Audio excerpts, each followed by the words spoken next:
नमस्कार, आपण पाहत आहात आनंदी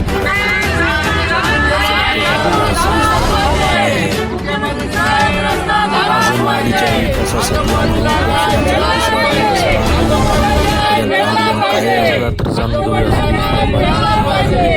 नेटवर्कच्या माध्यमातून आम्हाला रस्ता हे लह्याला कंधारला गावाला जायला एकच आहे, तरी तुम्ही ह्या रस्त्याची सोय करून आम्हाला द्यावी. आम्हाला शेताला येता येत नाही, लेकराला शाळेला जाता येत नाही, बाजारला जाता येत नाही.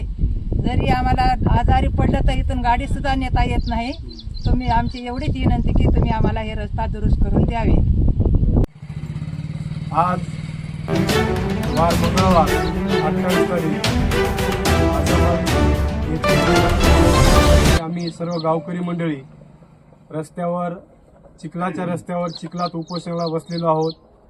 माझी शासनाला एवढी विनंती आहे की आमच्या या आजमवाडीचा रस्ता स्वातंत्र्य काळापासून अतिशय काळ्या मातीचा चिखलाचा रस्ता असून लहान विद्यार्थी असतील, शाळेत जाणारे किंवा भाजीपाला विकणारे शेतकरी असतील, दूध व्यवसाय करणारे शेतकरी असतील, यांच्यासाठी हा रस्ता अतिशय धोकादायक रस्ता झालेला आहे. पूर्ण चिखलमय रस्ता आहे.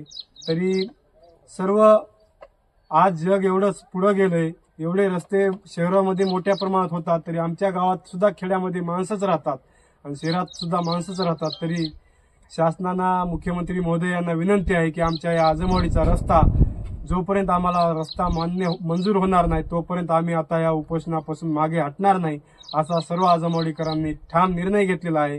म्हणून आम्ही आजपासून या उपोषणाची सुरुवात केलेली आहे. तरी मुख्यमंत्री साहेबांनी आमचा रस्ता, पालकमंत्री साहेब असतील, कलेक्टर साहेब असतील, यांनी आमचा रस्ता मंजूर करून द्यावा ही नम्र विनंती.